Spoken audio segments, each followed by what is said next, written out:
Yeah, good afternoon. I'm Jonas, co-founder and CEO of Hoc-trade, and I'm actually a great example of what I would call the dump money. I've been dump money already way before trading GameStop or hyping into Bitcoin at 69K, doubling down a couple of times and then panic selling it at 16K. But luckily, I have a co-founder. He's a little bit less of dump money. So his background is in behavioral finance and as a data analyst in market making strategies, high frequency trading, and so on. What may sound a little bit provocative as the dump money, right, is actually a real problem though. So take the Forex market, for example, the largest trading market in the world, right? 95% of the traders over time lose money in this market. Although you could flip a coin and you had a 50-50 chance, right? The same we see in US equities, right? Retail investors in US equities underperform the market every year by roughly 450 billion US dollars. Dump money is not dump money because we misinterpret on how to draw a trend line in technical analysis, right?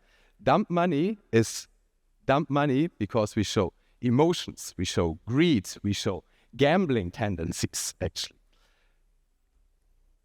It comes at no surprise. So all of the concepts why we behave this way are actually very well researched in behavioral finance. So take Daniel Kahneman's best example, prospect theory. Take gambler's fallacy, take herding behavior. All of it is actually there in behavioral finance. However, it has never been translated to your own emotions and actions. And this is exactly where we come into play. So we built what we framed a behavioral AI. And this helps traders, retail traders, translate this complexity from the market into your own actions. We are actually the first ones who have built algorithms that are able to detect those behaviors and emotions purely within your data. And the moment those algorithms detect an issue, a behavioral issue in it, we actually found through our study that your performance increases by 63%. Those 63% is really just like filter out those behaviors which we can predict the moment you're entering the trade already, whether this toxic behavior, this irrationality is there. Our current focus is actually on the B2B market, and we mostly sell the tool to brokers and exchanges. Why? They love the tool because for them, 74% of the retail investors and traders, they are willing to invest more if they're educated more, right? And for them, it's in the end, a retention reactivation tool. Just to give you a little bit of perspective here. So take Plus 500. It's a top 30 Forex broker, CFD broker out there in the market. If they decrease their churn just from 57 to 56%, 1 percentage point, that's an EBITDA effect for them of 8.9 million US dollar. And we built now our MVP exactly targeting this churn, this retention area. So with our, we called it Tradematics. So just like a medical report you get from your doctor, it's a medical report on your trading, outlining exactly what behaviors do you have, how much money do they cost you. It is 100% automated, it's fully personalized, and it digs exactly into the areas that are your issues. Since we pushed the MVP live now, beginning of this year, we already signed the first 3 brokers that we're working with now.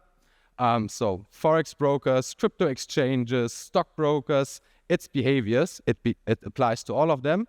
We signed the first 3 out of roughly 3,000 brokers out there. In the end, Tradematic is a great tool for us in order to get started, to kickstart our business. The very core of what we're doing with this is we are collecting data, right?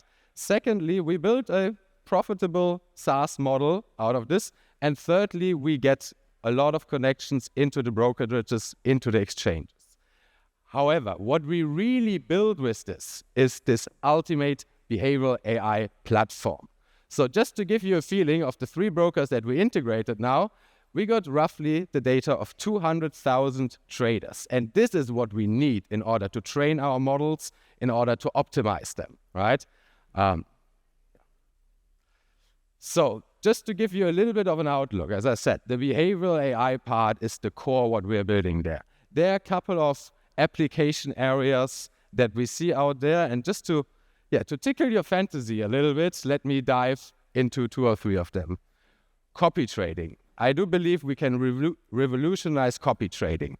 Take eToro, for example. You copy a trader, you copy 10 traders, you can still do the same, but you put an AI layer in between which says, please filter out the bad behaviors from those guys. You get still all the choices to choose the traders, but you can only copy their best trades and not their bad behaviors. You can take it a step forward and can actually say, hey, AI, within my parameters, just pick the best trades that are out there from hundreds or thousands of traders that fit into my risk profile, merge them together for me exactly with my risk profile and everything what we have. A second example, gamify onboarding experiences. Take a crypto exchange, for example. You have degenerates entering the market, right? Once we track your behavior, we can create personalized challenges on the behaviors that you have, creating those challenges, giving you experience points, and then you can use those experience points to, for example, increase your leverage. It's a very regulated, healthy way of getting into trading. And if we take it to the very last step, which we call mandatory protection here, think of the example of the gaming industry in Europe. It's very much regulated. You have to get notifications the moment you show gambling behaviors, how much you have lost. We can take the same step and protect traders in all kind of trading markets, because we could send you an alert, careful, what you do right now is like a gambling behavior, is very emotional, and can protect you real time from all of those irrationalities that you have in your trading. That's it. Thank you very much. We're raising 1.5. Jonas, thank you very much. Do you have any questions from our jury? Thank you, Jonas. I have a question about your business model. Yes. You focus on B2B. First of all, enterprise sale always very slow. And a lot of enterprise sales startups ended up dying because corporate is slow. Yeah. Secondly, this might be a dumb question. Why would brokers care if they have those kind of behaviors? Because as long as they trade, the house make money. So why would they protect? Or what's the incentive for them to do this? Yeah. Now, 2 very good questions. I mean, on the B2B side, luckily, so far, they haven't been slow. They have been very fast in integrating the tool. It's super easy. The existing APIs, we can get it up and running in 4 weeks. The business model there is we give a certain amount of reports. So our initial starter package is 500 reports per month, $60,000 ARR. So we have it 3 times now. It's 180K ARR, right? And that has been very quick in building it up. And the waiting list is quite long to get it on. Secondly, the part on why do they actually want to have it. Take the scenario of a life cycle of a trader for a broker is very short, couple of days mostly. Churn reason number 1 is you lost all your money. That's why you stop trading, right? Our algorithms actually detect the situation in which you have a high likelihood of churning.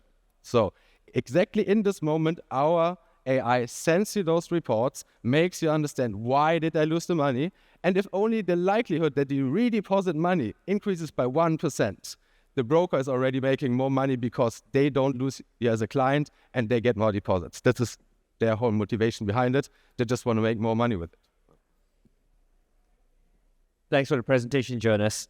I'm having a little trouble understanding something, and I need your help with it, which is, how does a report reduce churn? My experience in general with learning things, whether it's a doctor's report or a report card in school, is that it's the last thing on earth I want to see, and it's probably going to make me run for the hills in the other direction. Yeah. So how does this actually lead to lower churn for the platform? And I know you said that there's a sort of like study that you conducted that it increased efficiency by 63%. What's the end of that study? Okay, so to your first question, The brokers send it the moment you are pretty much lost as a trader, right? The likelihood of you churning at that moment is probably 90%. You just lost all your money, pretty much. This is the point. They send you the report. This is the main area of like, they have nothing to lose, and it increases the likelihood of getting you back as a trader. So this is really the motivation. Some do it as like a VVIP. So the first crypto exchange that we're onboarding now, they give it as a VVIP tool for like up to after VIP level 3, whatever, as a real-time dashboard, right? But most of it is really for this reactivation point of view. Second one is on the 63%. So the 63% was if we now take the trades that our AI flagged as there's a behavioral issue in it, if we erase those, your overall performance increases by 63%, right? So this is the setup behind it. Yeah, one of the next steps is fully automating this in your trading, you being able to select, okay, filter out my bad behaviors, and then get your performance improvement in your trading through that. Yeah. Okay, Jonas, thank you very much. Thank you.